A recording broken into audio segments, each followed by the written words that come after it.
Roundtable, this one coming to you on the sidelines of the 3rd Agricultural Sector Development Forum here at the Safari Park Hotel. And the topic of discussion in this section is going to be public-private partnership, but of course with regard to agriculture and food security in general. My name is Joe Ageyo.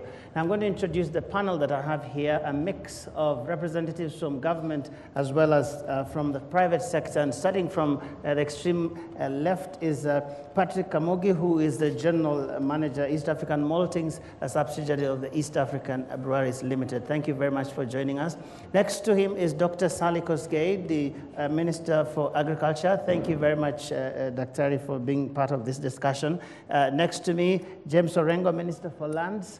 And I'm going to cross to this other side and start on the extreme right. And Vimal Shah, CEO, Bidco Group. Thank you very much for being part of this discussion. And last but not least is Dr. James Mwangi, CEO, Equity Bank. Thank you very much, ladies and gentlemen, for being part of this discussion. And this is coming at a time when there are worrying statistics about the availability of food, that somehow there seems to be food, it's either too costly or in some places it's not produced in enough quantities. In some places people just can't access it. And so I'm going to just get your perspectives on public-private partnerships with regard to the availability of food, with regard to food security. And I want to get quick perspective starting with you, Mr. Kamoge, and then we are going to kick this discussion right from there.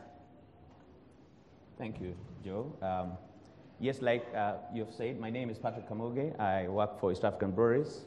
I lead the East African Maltings arm, which is the one responsible for sustainable agriculture, delivering grain, barley, sorghum, and malt for our production business, which is the beer making process.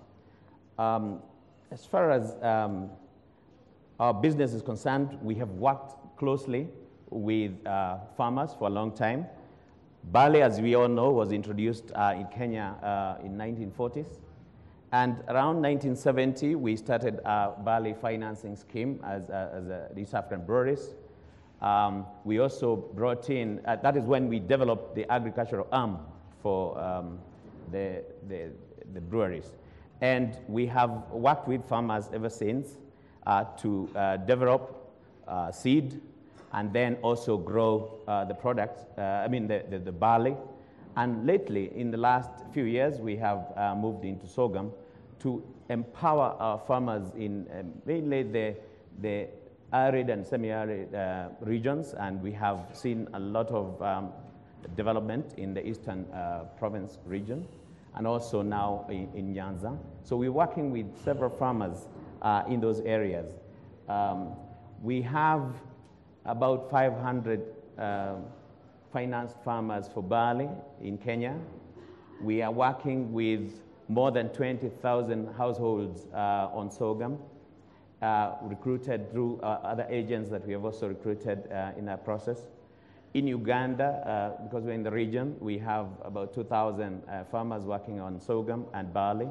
And in Tanzania, we have contracted 10 big farmers, and we're in the process of contracting more farmers for both barley and sorghum. Thank you. We're going to get into greater detail a little later on in this program about some of those projects that you're undertaking in the various countries. And I just want to get to Dr. Sally Kosgei here. And a lot of people seem to be saying that farmers find it easier to get involved in agriculture as a business as opposed to just subsistence, and that the uptake tends to be greater when you have programs that actually promote agriculture as a business. I don't know what's your experience from the government standpoint, how that is working with private sector getting involved in agriculture, in a sense promoting agriculture not as just subsistence, a means of subsistence, but in fact a business. Thank you very much. I'd like to respond to that initially by telling you that the idea of Kilimo Biashara was a policy from the government, because we know that if farming remains just subsistence, or if you farm because you want to emotionally farm because you were brought up on a farm, it doesn't make money and therefore it is not sustainable. And it is for that reason that we have actually come up with a lot of programs, and it is in fact a fact that government has gone out of its way to involve the private sector in our production and throughout the chain of production. It's interesting that you mentioned that we this country that suffers from lack of food, but as you know, when we have parts of Kenya actually starving, there are parts of Kenya which cannot sell food. And that is why a project like that of the Kenya breweries that has just been explained to us is critical, because if you are stopped farming just for subsistence or for any other reason, you will only plant when you know where you are going to sell. And our farmers are very excited, and we are running really fast to make sure that seed for sorghum is available, because for once, one can tell the cooperative groups, the smaller ones, the small-scale farmers, that farm, this will be bought from your farm gate. Because the question of distribution, and that's a whole topic that we could deal with for quite some time, the marketing structures and so on, that's a different game. But let me tell you, we in the Ministry of Agriculture and the government in general understand that you cannot run the world today just from government. You have to free agriculture to go into private sector, not managed by government, but managed by private sector and private farmers, in order for it to be resilient and for it to be sustainable. And that is why there has been mention of the laws that we are trying to put through. We have often read, I think 2 or 3 times on some media, that perhaps the bills that we are bringing forward are not useful. So let me tell you, unless we can get these laws through, we are not going to effect private-public partnership easily. These laws we are consolidating are 130. We want to bring them down to 5 or 6 at most, so that when you want to do business in agriculture, the government is not sitting on you, pushing you from one office to another. The whole process will be sustainable. But Dr. Kosgei, some people would say that agriculture, as we speak right now, isn't that profitable as a business to a lot of people.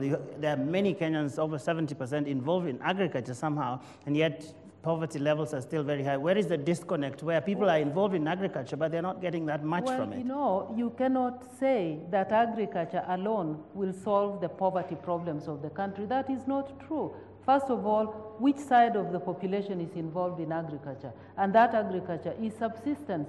That is why it must be kicked out of subsistence into the market for it to make economic sense. And that is what we want to do. But let me tell you, if you have laws that do not allow you to directly work as a private sector person without having to consider government control all the time, then it doesn't develop. Our population is still subsistence farming because that is the level of our development.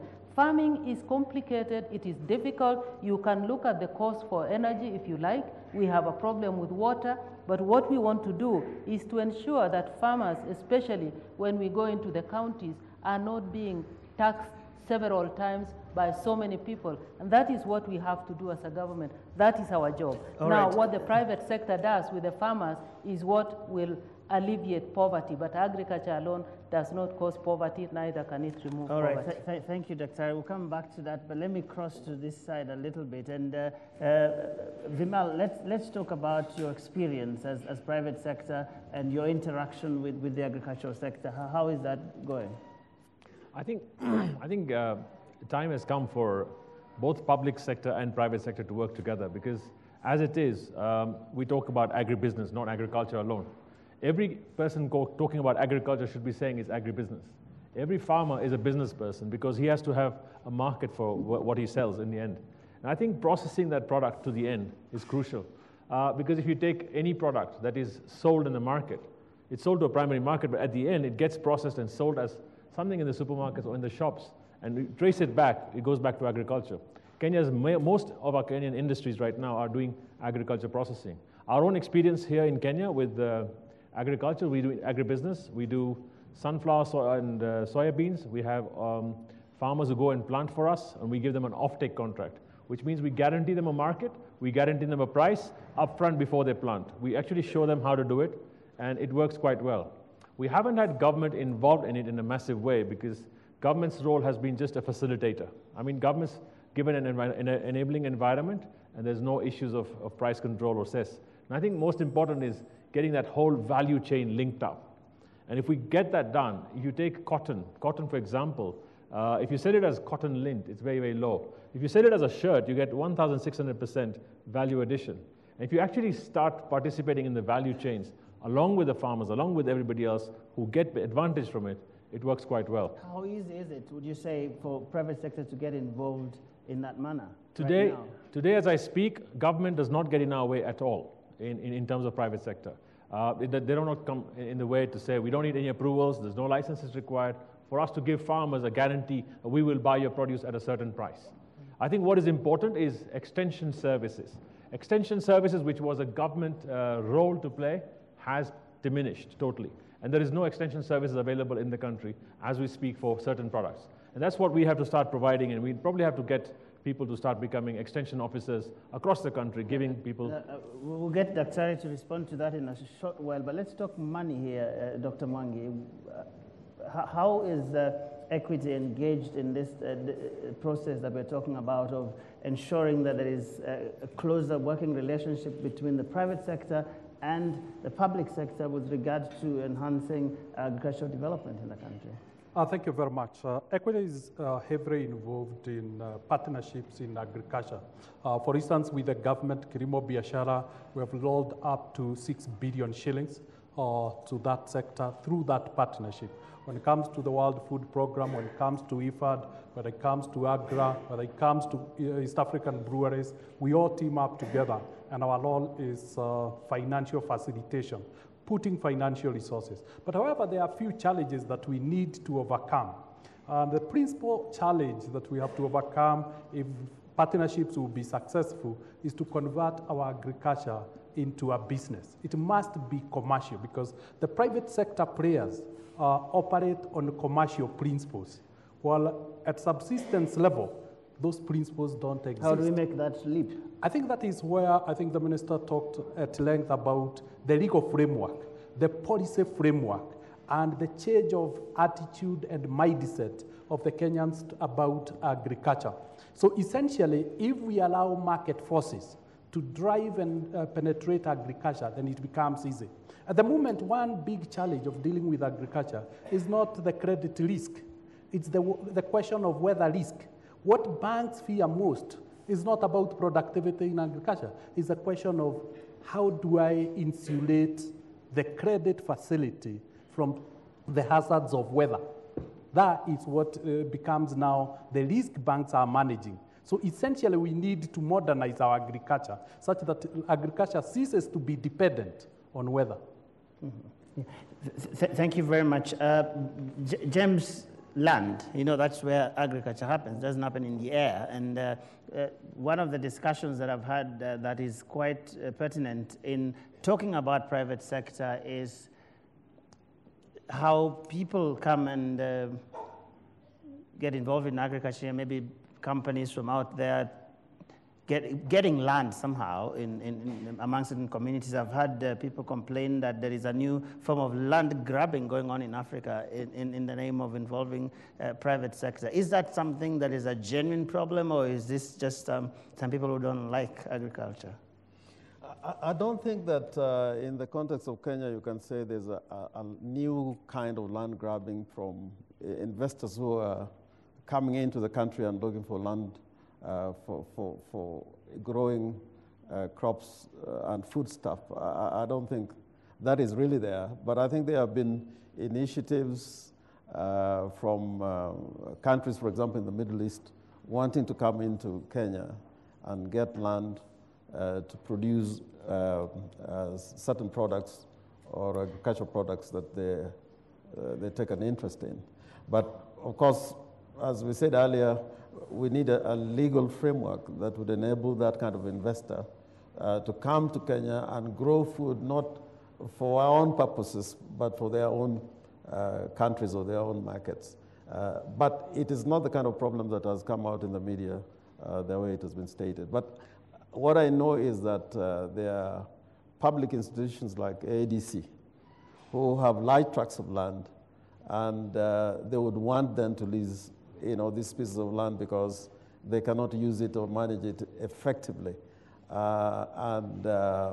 That needs to be controlled a bit, because if ADC has got public land given by the public for certain purposes, they should not be able to lease it out without certain conditionalities being met, because we should be more interested with our own food security, as it were, our production for our own internal consumption. But I just wanted to add from what James was saying about financing agriculture. I've seen some effort under this policy of Kilimo Biashara, even in my constituency, where there's a real engagement between government, the local farmer, and the bank for these purposes. And you can see, small-scale farmers making a transition, for example, in beekeeping, and within months, you find that what started as a small experiment grows up into some business which has certain returns, and this then becomes a template for local people. You find local groups saying, we saw that beekeeping projects succeed, and we want to follow suit. But tell me, James, do you think land is too expensive in this country? Because this is something that a lot of people complain about, that probably the prices of land in this country are artificially high.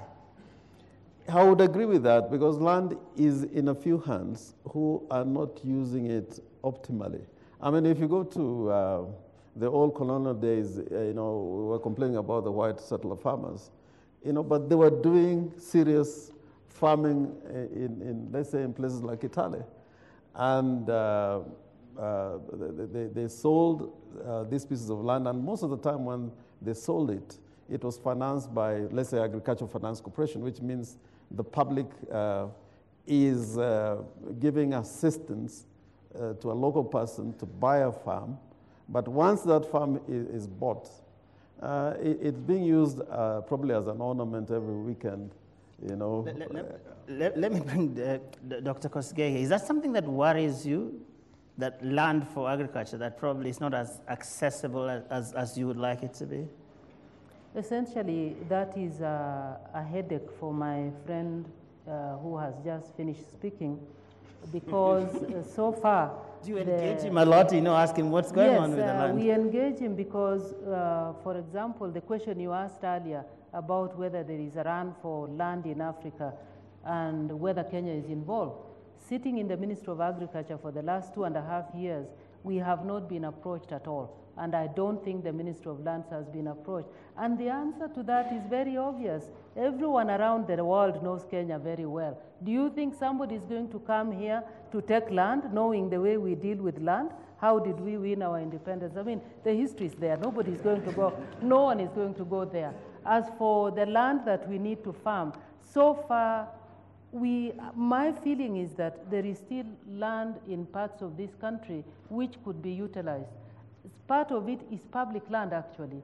And I don't get the sense that there are people who want to farm and they have run out of land, because you can lease that land, even government land. And that is why I try to say that we want to have proper enabling environment for the legislative environment for anybody to lease land. If indeed there is a Kenyan who wanted to farm today and they didn't have land of their own, we shouldn't try to own the land. We should try to lease the land. And you that's can a lease mentality. it. I mean, people want to have land. This is my land. Well, that's an emotional thing, and I cannot tell you that it is right or it is wrong. But if you want to do farming as a business, not to own land for emotional reasons or posterity, and you are entirely free in a democratic country to try and own that. But if your aim is to actually do a business in farming, you can lease land today anywhere in this Now, country. Vimal talked about something that I promised him he'd respond to about Yes, I know extension. exactly. Yes, He's extension wrong. officers. He's wrong, I'm sorry to say.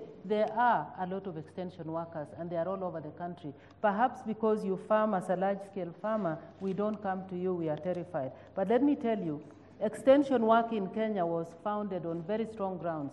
In the 80s and the 90s, through the structural adjustment program. So there are enough of them in the country? No, they are not enough. They were completely slowed down because that was a Bretton Woods demand. In this decade, we have revamped that situation, and they are there, they are trained, they are trying to do their best. What we should be worrying about actually is the presence of technicians to do certain jobs, because I think we scaled down the technical schools. I know this because of where I worked before, and I think the policy now is to try and train people more, because if you go to Ethiopia, to Tanzania, and possibly Uganda, a lot of the technicians working, especially in the agricultural sector, are trained in Kenya. We should try to get more of that. As for extension workers, our aim and our aims and what we get are not always equal. Our aim is to increase the number of extension workers. We are constrained by the budget, but we are working very hard to make sure that we have more extension workers than we have at the moment. What I think is happening is that the extension workers tend to spend more time with these people we call subsistence workers, farmers, trying to get them to consider agriculture as a business. So those of us, or those of you who probably farm on a large scale, we think you know what we are doing, but we are entirely at your disposal all the time. Thank you. Mr. Kamugi, maybe you can respond to this. I mean, what's your experience like? Because you're saying you're working with sorghum farmers in different places, and we know typically Kenyans tend to own, at least most people in the rural areas and people we know that are involved in agriculture tend to own very small pieces of land. You find an eighth or even something smaller. How are you dealing with that from what you're doing in the field? Thank you. It is true that most of the farmers in the areas that I've talked about will be having small acreages, 1 or half an acre. But we are encouraging those farmers and working with them, and we have agricultural extension officers also from our business who work with those guys to ensure that they are trained on the agricultural practices. We have been working with the ministry, and we have, we will liaise with the agricultural extension officer or the extension officers who are in the field, but we have our own to talk to the guys, show them how to apply fertilizers and so on, and how to handle the grain, so that we capture the whole of that environment and ensure that the people are getting value from that planting. However, the volumes that you see getting out of that, because they are still on that learning curve of agri-practice, will be low, and it will be variable in terms of quality. So we are also supporting, farmers and encouraging them to do exactly what the Honorable Minister is saying, moving into bigger farms, lease more land, and we have visited big organizations and seeing how we can get land, encourage the people to come there and farm so that we get larger volumes. James, this is a discussion that has been going on even during the campaigns for the referendum and all that. There was some discussion about the size of land, because at the end of the day, agriculture as a business only makes sense if you're able to farm on a reasonably large piece of land, and then you can take advantage of economies of scale and other different factors that come into play. Yeah, under the National Land Policy Act, there's a provision there that requires the National Land Commission within 2 years to come with a legislation that they are going to recommend to government and to be enacted by Parliament, setting up land sizes in different parts of the country. You cannot have a global size that is applicable universally. Each region would be different, and it also depends on the crops. If you're doing wheat, you need a large expanse of land. If you're a pastoralist, you're more concerned about water resources, pasture, and so on. So they're required within 2 years to come up with legislation that will establish, the limits and the maximum, not the maximum and the minimum. But the politics of that can go terribly wrong, right? And I think that is very important, the minimum land sizes, because there are areas now where land has been fragmented to an extent that you cannot use it sustainably for agriculture. It just takes one or two politicians going around. So these people want to control how much land we can own. How easy is it to do that? I think the politics of it is there all the time. But, I think eventually you find even this process of urbanization, people naturally are moving into cities. And you've got to plan the cities and establish how you use land for development in the cities. As they move, there's land being left fallow. And I think at some point, you'd find that even without the politicians, I was very impressed in a place where I went in Kisii, where a family consisting of 5 sons, I didn't see any daughters there, but there were 5 sons. Instead of doing it the traditional Kisii way, because in Kisii, everybody wants his own size, and it must be a strip coming from the mountaintop towards the river. So they are turning it to a very small strip. Even building a 20 by 20 house becomes extremely difficult. So they have organized themselves, they have set some part of that land to build their houses, a little village, as it were, with a place for 5 houses, residential houses, where they keep their cows and so on. And the balance of the land, they're trying to use it effectively for growing tea and the like.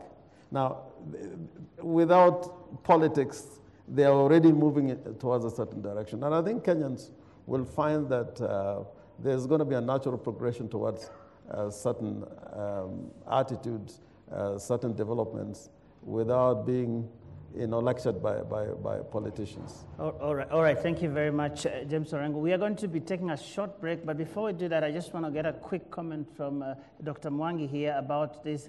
It's one thing to deal with small-scale traders who want microfinance and all these things, but it's a totally different ballgame when you are talking about agriculture and somebody has a small little thing behind their house and they would like some money to plant beans or something. It's a very different conversation, isn't it?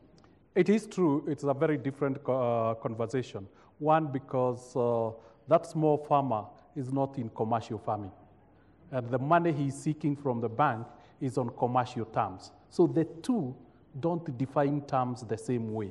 And that is why we are saying it's very, very important to convert even our small-scale farming into agribusiness, such that irrespective of the size of your farm, you are farming as a business, not as an occupation, not to feed the family, but to feed the nation and to feed the world. Then the issues of productivity will become very central. The issue of yields will become very, very central. And essentially, once you address those two, then you also address the returns to the farmer, the quality of life the farmer is able to enjoy, and ability of the farmer to then tap into market financing or commercial financing. And that is how to address agriculture.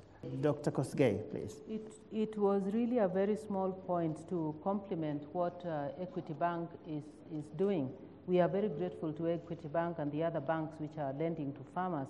But I just wanted those of you who are farmers to know that actually the Agricultural Finance Corporation, AFC, is now lending to small-scale farmers, those half-acre, 1-acre people, but we lend to them as a group because if you live in rural Kenya, you know there are women's groups. We are encouraging the youth to form their own groups. These people then farm specifically for the market so that they pay the loans for each other and it rotates rather than they do the charmer things that they seem to do for each other. So far, it's working. Our biggest challenge, of course, is to make sure that AFC has more money than it has now, because once it catches on, a lot of the small-scale farmers will want that assistance, and this is what we as government are thinking about. I just wanted to put that in the public domain for those who are not aware.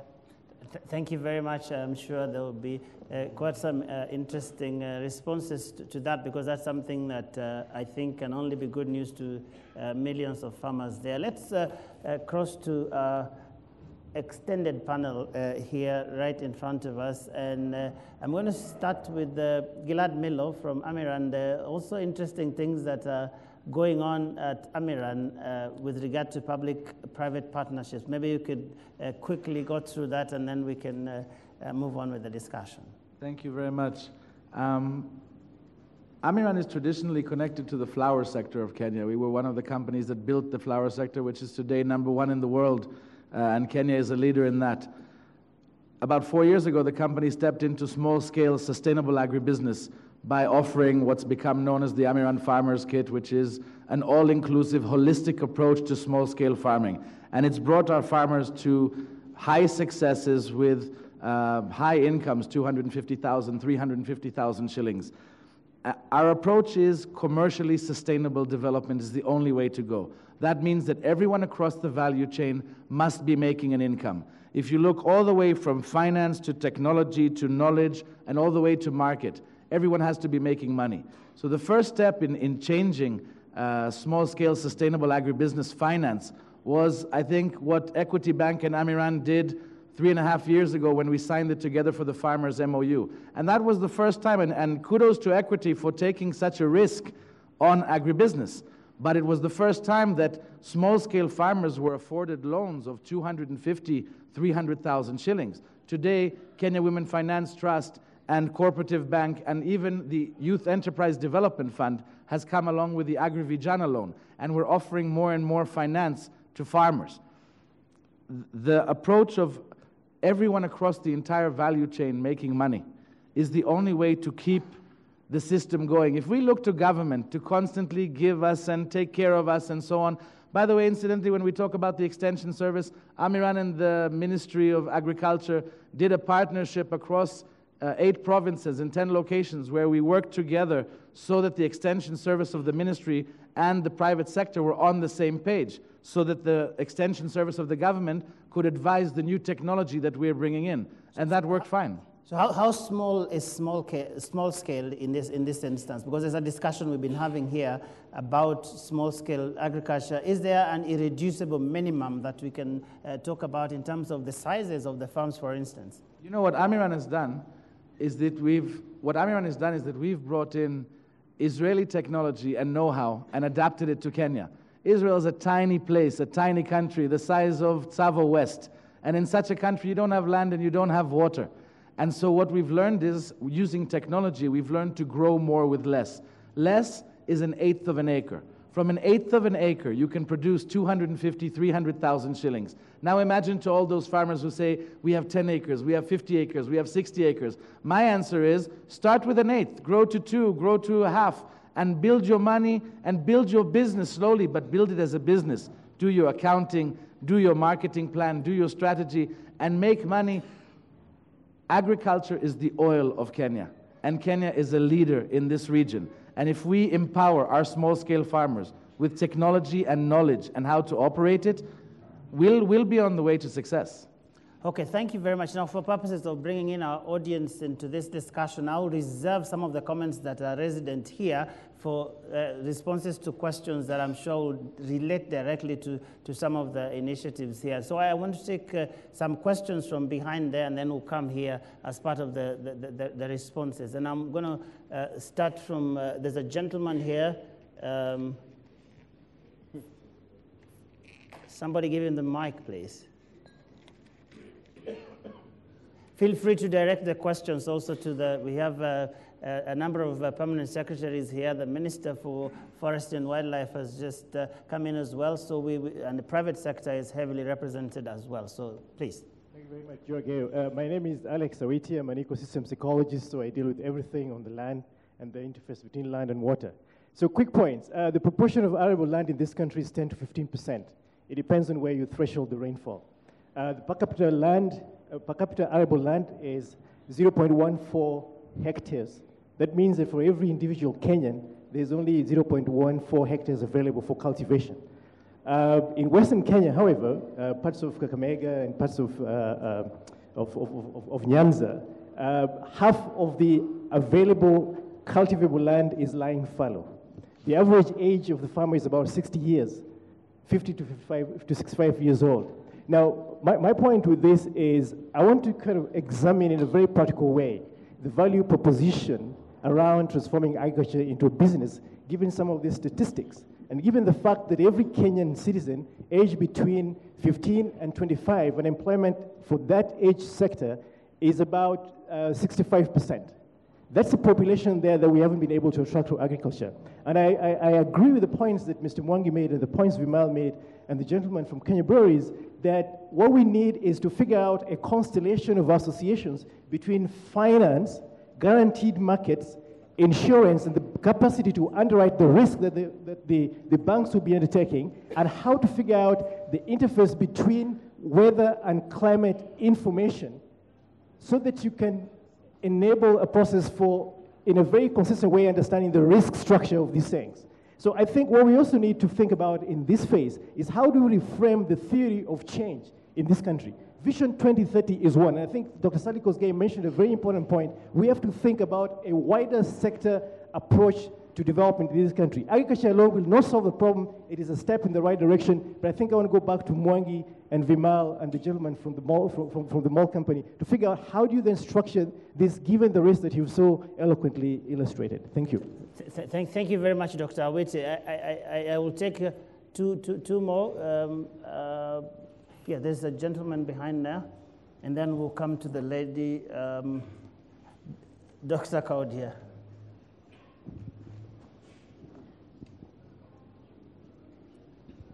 Yes, thank you. My name is Charles Ochodo from Ministry of Livestock Development. My question is directed to the Minister for Agriculture. Leasing land for subsistence production has been with us for a long time. Our grandfathers leased land in the village to produce food for consumption.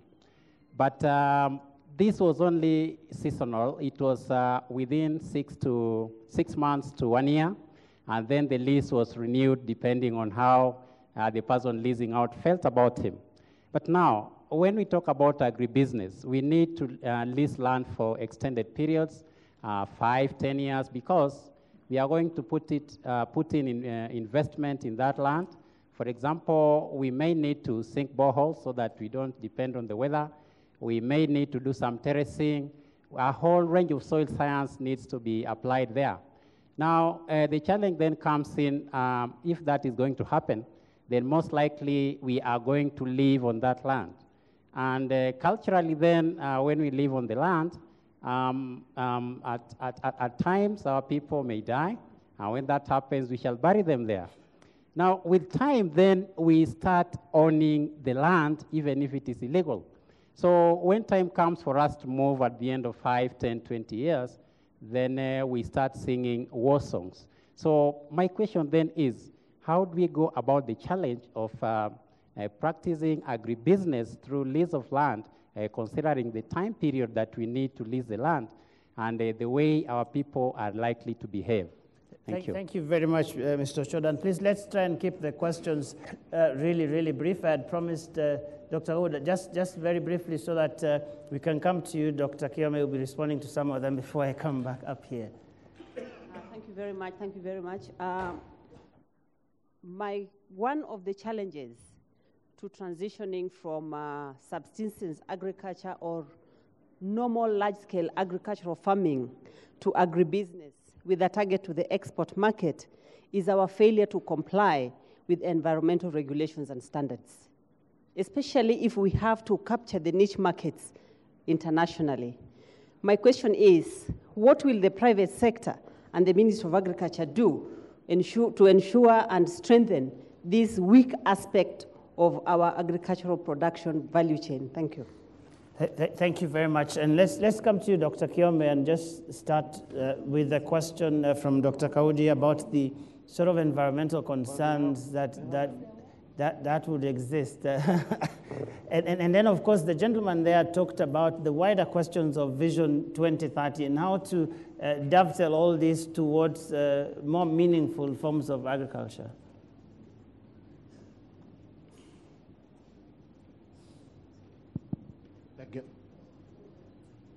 Thank you. Thank you very much, Mr. Chairman.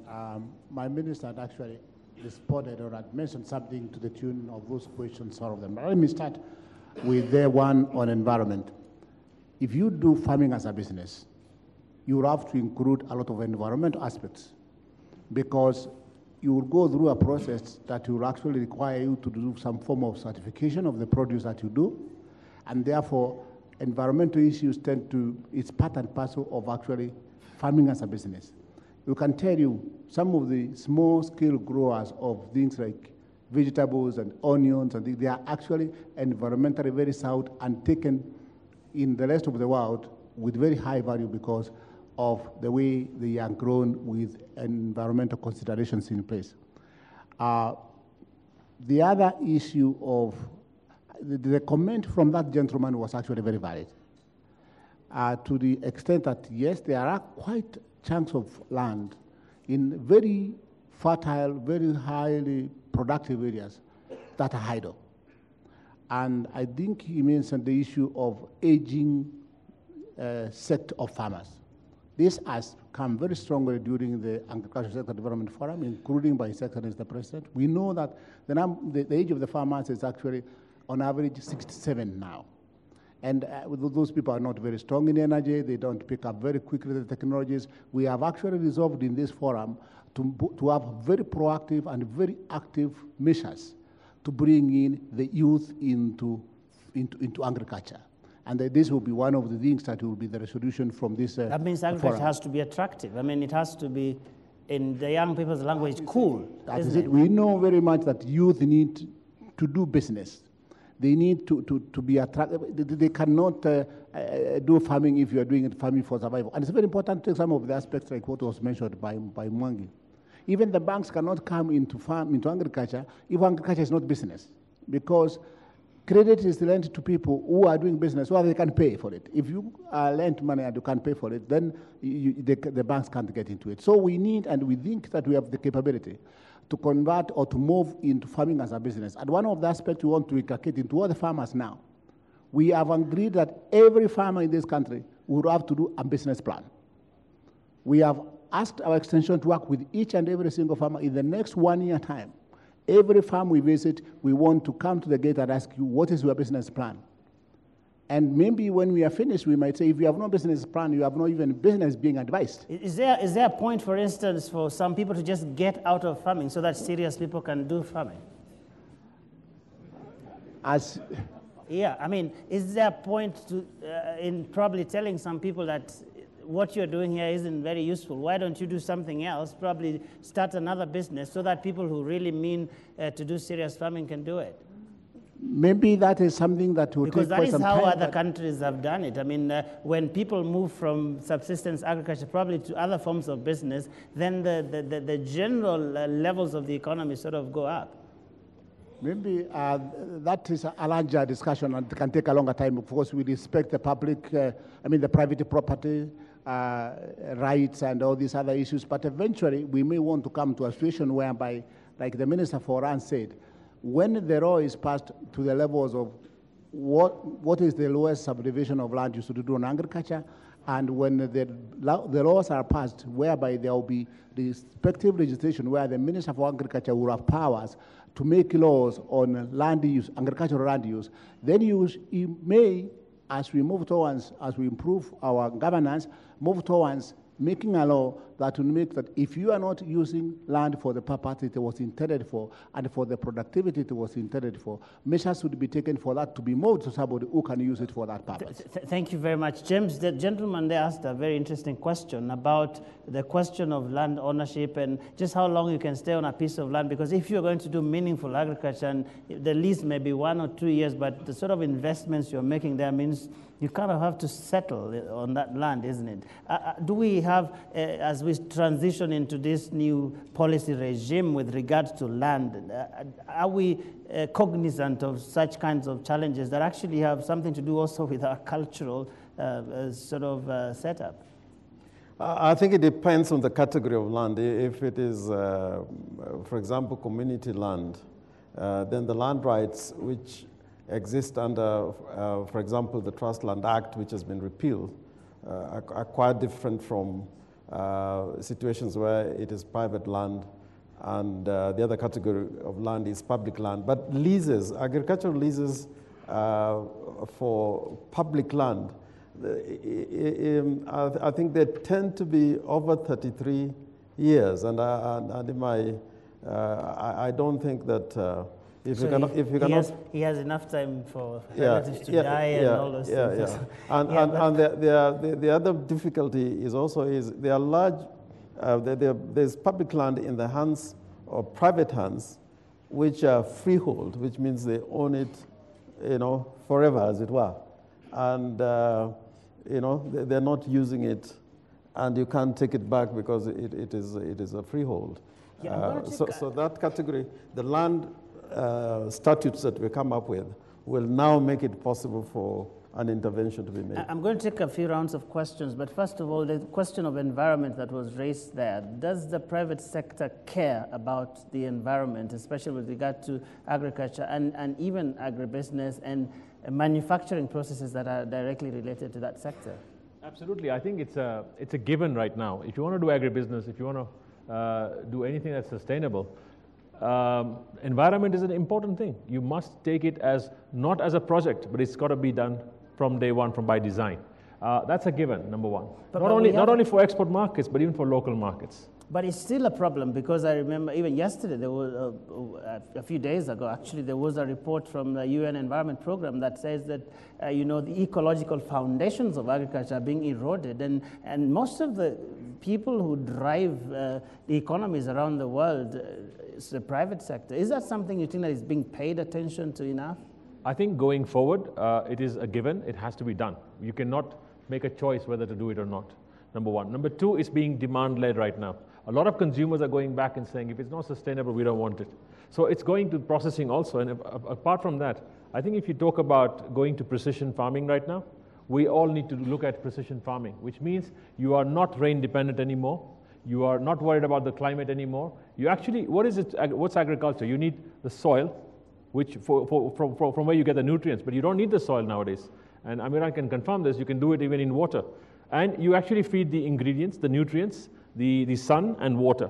These three things are most important for agriculture. I think if we went to precision farming, a lot more people would do a lot more better, and you would not be rain dependent. You wouldn't have to worry about one crop per annum. It's more crops. Let's advance this and take a few more questions. Yes. For my PS my PS wanted Dorothy. Okay, Dorothy, and go to PS Lands, please.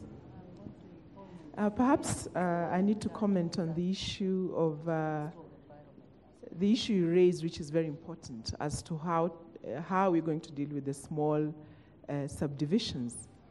Now, there are many challenges, but perhaps I may mention only two, and one of them was alluded to by the Honorable Minister Sally Kosgei. The cultural attachment to land, and the Kenyan soul needs to extricate itself from the emotional attachment to land.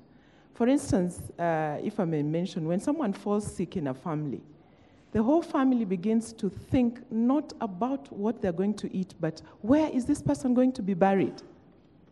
And so this cultural attachment negates issues of land use to a very large extent.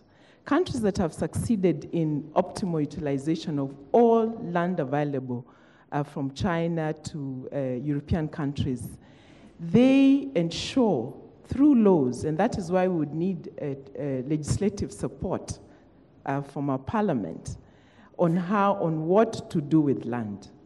So there are two issues here. We need support, legal support, from our parliament to pass laws that will say that if you're not utilizing your land, this is what they have done in China and the European countries. If you're not utilizing your highly potential agricultural land, give it away or lease it to someone who can utilize it. So those two things, this cultural attachment, emotional attachment, it may be cute and quaint to say that, I own some land there, but when you're not doing anything with it, and I support the gentleman who was saying that a lot of land in Western Kenya is lying fallow, and you find someone has an acre or half an acre, and is waiting for you to give him or her 50 shillings, because they don't realize the resource on which they're sitting. And then when we try to discuss these issues with the people who make our laws, let me put it that way, as to how much land someone should own, you know the response we get from that.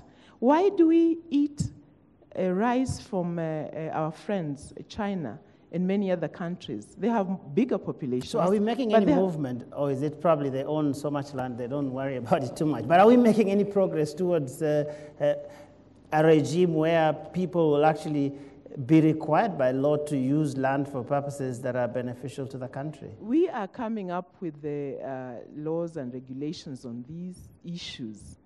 We hope that they will be met with the kind of expected a reaction to them. Because what happens is that when you talk about how much acreage one should have, the initial reaction is very subjective. I should own as much land as I want. But for what? And that's why the National Land Policy does not highlight ownership. It highlights access to land.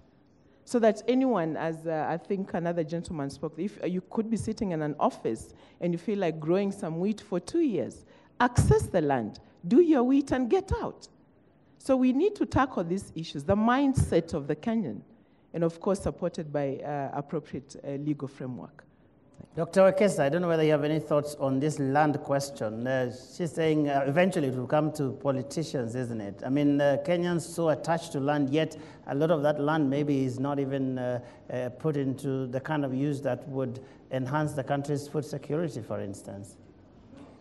Yes, I think I agree with Dorothy here that a lot of us are not using the land the way we should. When I drive through Busia and areas like this, I always say, I wish I lived in Busia. I would create a beautiful farm out of this idle land. I think what we need to do, and I think this is very expensive, is to take a few people to South Korea or China and actually see what happens there with land. I would imagine our policymakers go to those countries very often, don't they? They use land properly. And also, as they try to produce as much as they can from 1 acre, they also are very conscious of issues of climate change, so that even the hilltops and all the hills are properly utilized. They plant trees everywhere, and I think that is the direction we should be going. Okay. And I just want also to say, I haven't been here to participate and hear what the stakeholders are saying about irrigation. I think irrigation could be one way of solving some of the problems of access and usage of land. If we could harvest water, the water that goes to Badalangi, and put it to irrigation, we could produce a lot of food from areas that we think are not productive. Okay, thank you very much. We need to take a few more questions. That's Lumumba, yes. I can see your hand there. And then we'll have this gentleman here. And then I'm going to come this way. Hold it close. Yeah. Thanks, Odenda Lumumba from Kenya Land Alliance. I'm slightly disappointed that policymakers can come to this meeting and condemn 80% of our population that live in rural areas for living on land that they maintain idly without saying what support have they given those people to turn that land into real agro-business. I think that's disappointing. The second element is that when we come here and we say land is not expensive in Kenya, we are lying. The first land grab was public land that was grabbed.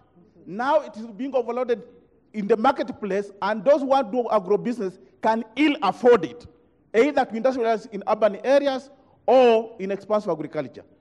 Lastly, it is equally disappointing that we can imagine that a new land grab is going on in Africa, but Kenya is an island without land grab.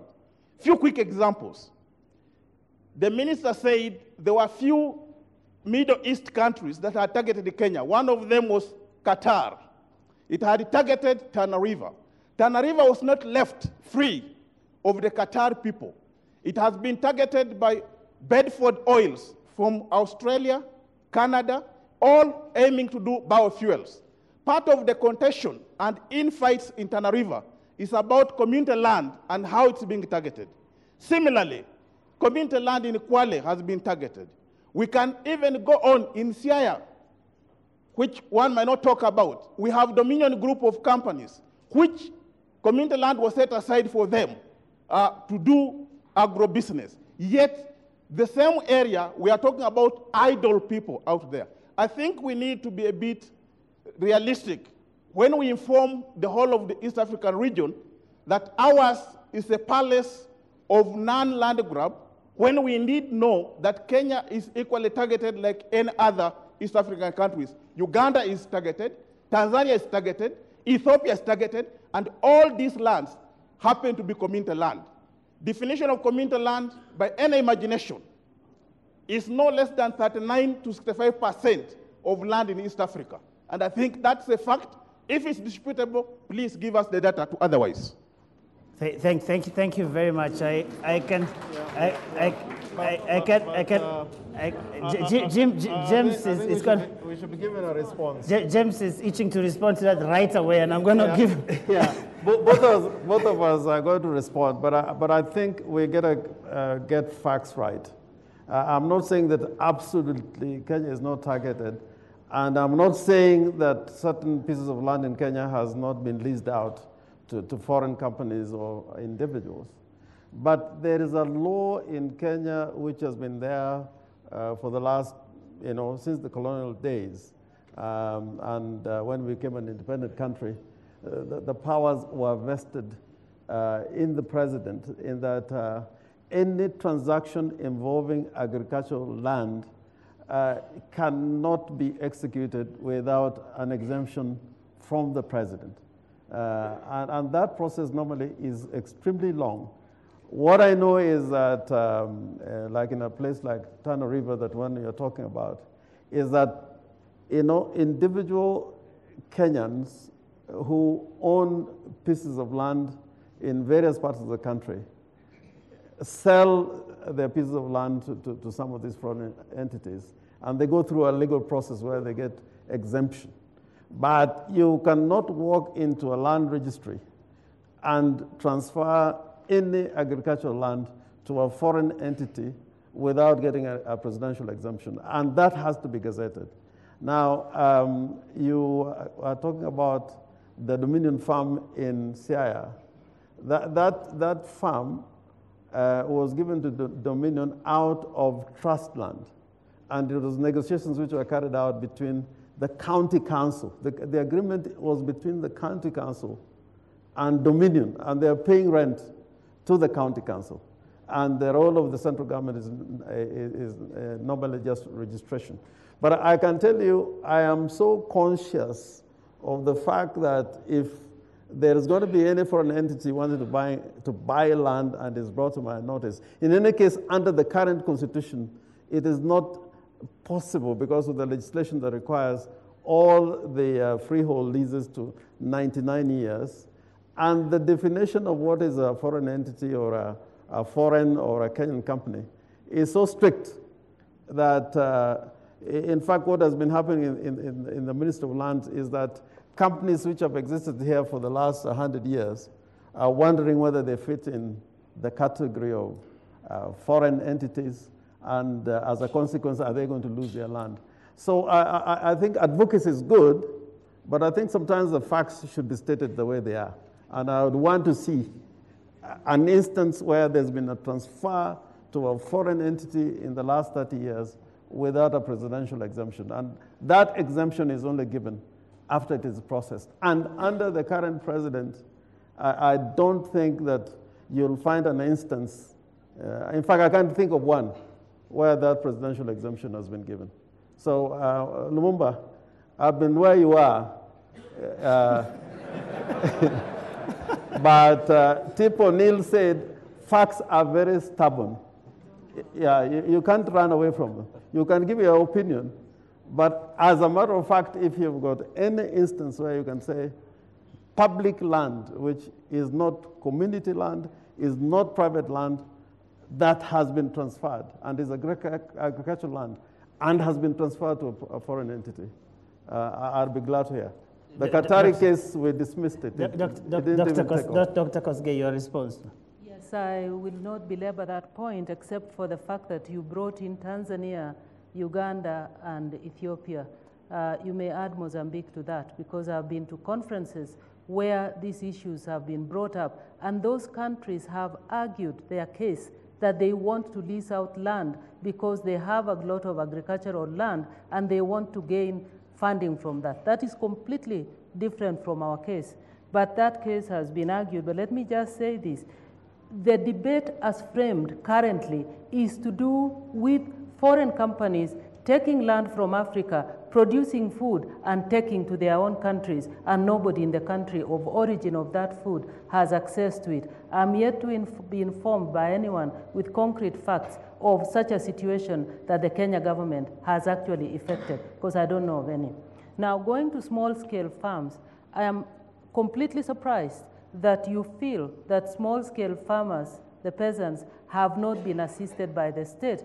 I have spent a lot of time running up and down with the farmers, going to look for funding, because what is it that we are talking of constantly about giving seeds and giving fertilizer, and now we are trying very hard to make credit accessible to them. Some are already beneficiaries for that. The state subsidizes the seeds and the fertilizer, and a lot of areas which are under rain shadow and less rain are actually given these seeds as without paying for them. We are, in addition, and I could go on, part of it was discussed yesterday, but we are, in addition, through the Ministry of Cooperatives, putting together the small-scale farmers to access the market. If you grew up in rural Kenya, as I did, and you are ever sent to the market with a chicken to sell, which because you are too young, you forgot to give water and food, and then it fell asleep at 11, and everybody thought it was dead or sick, and then you had to go home with it, or be given a goat, a sheep to take to the market, and then it refuses to go, or be given vegetables in the morning, which are so wonderful. After a few hours in the market, they wither, or a banana was the worst. You take it to the market, you don't sell because you want 2 shillings, they are giving you 50 cents. When you have to take it back home, you are actually quite sick.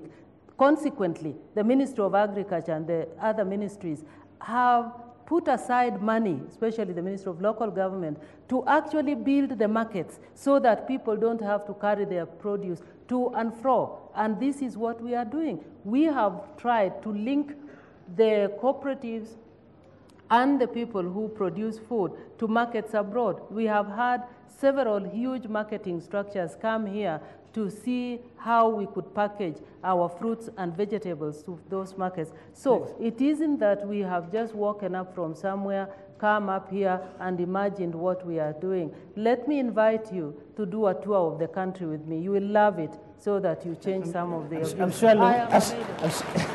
I'm sure Lumumba will be willing to take that. Just also something burning. 30 seconds. Just one thing, something burning. Now, we are finding a situation where Kenyan companies are going into Ethiopia, Uganda, and even in Tanzania, and investing in agribusiness. And if we had the same kind of attitudes that we are having here, what we want to do is to create an enabling environment for these partnerships, but with the people actually, getting their fair share of those investments. But if you are going to close our eyes and say, put a wall around Kenya and anybody wanting to come here, there's no opening, then I think it is going to be very difficult. Vimal, I'm sure you want to say something about that. I think we need to put this into perspective. We're talking about agriculture sector development, and we've gone into a land discussion. I think the issue here should be about an idle land tax being put on any land that is idle. If your land is idle, it's fallow, there should be a tax on it. And the tax should be equal to a leasehold. So if anybody's got land, and if he's not able to farm it, he or she should lease it out and give it to people to improve the productivity. Because I don't think we're talking about transferring ownership from some people to another people. Rather than that, we're talking about make that land productive, actually whatever is demanded, actually start producing that. And then you start seeing a lot more use for the land. We're talking about using the land. And then we talk about precision farming, we talk about handling water. In fact, on agricultural land, you should not allow residences. So that whole leasehold problem of 5-10 years where you start living there and you start doing things, there's a model in India where they actually create a village, and around it you have agricultural lands. On agricultural lands, you can't build a house or anything else, it's only for farming. The village is then become a center of excellence, and that's where you get healthcare, education, ICT, everything else. And that model would work better here. So that agricultural land is always only going to be used for agriculture. Thank you very much. This is getting interesting, but believe it or not, we are actually coming to the end of this discussion because our time is actually running out. And so I am going to just allow one question, and then I'll use that also as a wrap-up from where I'm sitting. And I'm going to, this gentleman is going to have...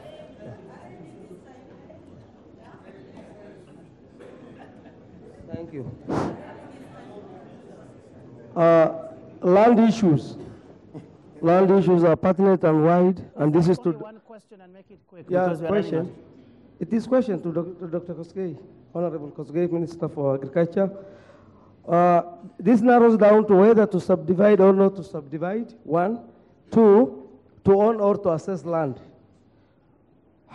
What are the effects of this on production? That is for her. For Honorable James Orengo, land of late has become a political tool rather than... Please make it one question so that we can...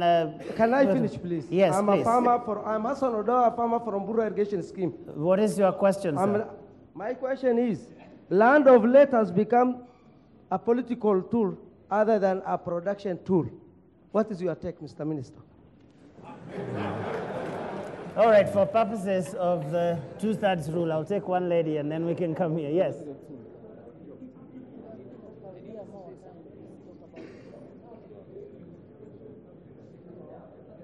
Somebody give the lady a mic, please. I appreciate, or we appreciate what the government is doing and the efforts the government is making to bring transformation to agriculture and land reforms. But I have a question to the two ministers. What are you doing about the transformation of our arable lands into real estate?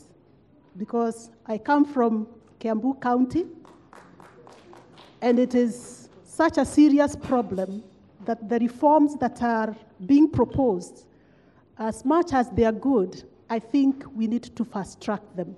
Thank you. Thank you very much. And let's just respond to those two, and then we will start taking some closing comments from up here. The gentleman there talked about political tool vis-a-vis production, and there's the question of turning arable land into real estate. James. Yeah, I'll probably just address the question about using land as a political tool. It's correct that there was a period in which land was being allocated, to friends, to supporters. We had that phase that a lot of public land in the cities, along the coast, in the Rift Valley, were just given anyhowly, and a lot of it was good prime land. And those who got these pieces of land, the first thing they would want to do with it is to subdivide and sell or sell it. So it was not being given for any proper public use. Now, I would invite you to look at the National Land Commission Act. There's a provision in that act that enables any Kenyan or the commission at his own motion on his own motion, or the government itself, to review all the grants. And in fact, with Mal, we had a big argument about this, that, if you make all grants and dispositions on public land reviewable from 1902, that will affect business. But the commission is given 5 years with a legal framework of what to do if they find that any piece of land was given out not for a proper legal purpose, or the process was not regular or unlawful. The commission is given certain powers to reverse that process. And I think within the context of historical injustices, and more so in the coast and some areas in the Rift Valley, I think now there's a legal framework. Because as of yesterday, there was no legal framework to deal with such cases. But now there's a legal framework. Okay, and the question, who wants to respond to the question? Madam PS, would you like to, is that even your concern, that a lot of land that some people think is rich agricultural land is being used as real estate? Oh, Dr. Kosgei. Dorothy, if you want to, I can cede the ground to you. Okay, let me say what I know. It is absolutely true, because if you go to this area of Kiambu, what has worried us in the Ministry of Agriculture is the fact that this area has been a really rich area in the production of coffee. Coffee has now been mowed down and it continues. But in the laws that we had, one was not allowed to uproot those trees without express permission. But people just got to a point where they decided they didn't want to follow the law. So what we have tried to do is to encourage farmers elsewhere to pick up coffee. We are running around to trying to do that, but we are also anxiously waiting for the law that will actually forbid any more agricultural land being turned into real estate or being turned into anything else other than the purpose for which it was desired. This is work in progress. It cannot be implemented today, but at least it has been thought of and drafted and should be able to support us, especially in food production. But there was, even today, if you go to some, especially with the new highway, which we love seriously, people who have land along the highway want to sell it. But it is not only because of this particular highway. You go to Kitengela, you find the same thing. Look at areas of Maragoli which have very rich land. They have become plots because people are selling land in rural Western province in that part of Maragoli in quarter acres. So there is no agriculture going on there. This has to change and we know how to do it. We have had, is it 4 years, coming to 5 years of selling a new constitution, getting it done. Now is the implementation stage and it is being done. We may not salvage some of the areas which are gone, but we will put a stop to it. Okay, thank you. Thank you very much. Madam Pierce, just quick thoughts because we have to wrap up here.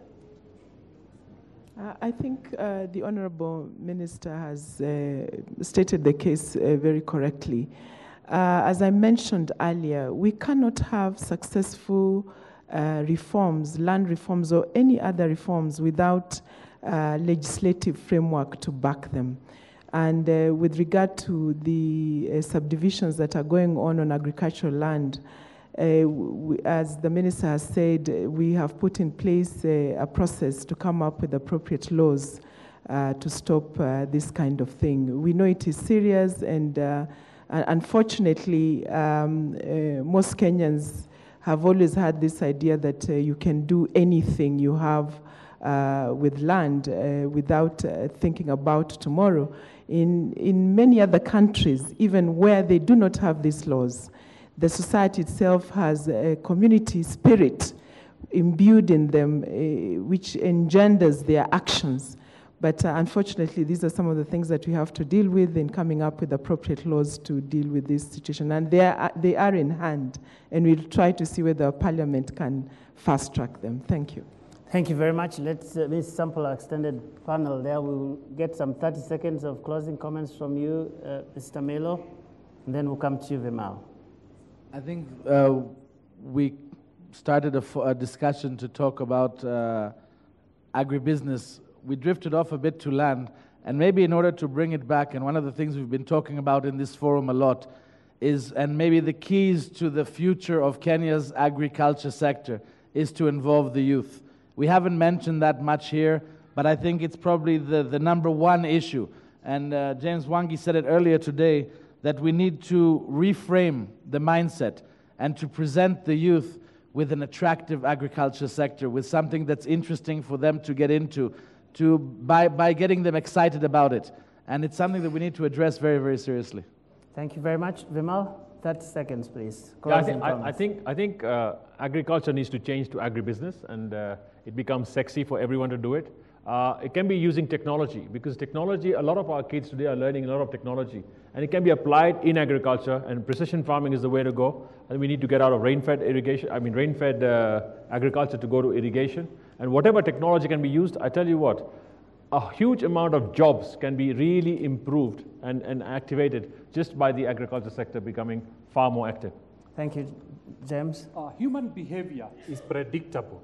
It is driven by avoidance of pain and seeking pressure. The same with the markets. If we really want the youth to go to the agricultural sector, the incentives in the agricultural sector must give pressure.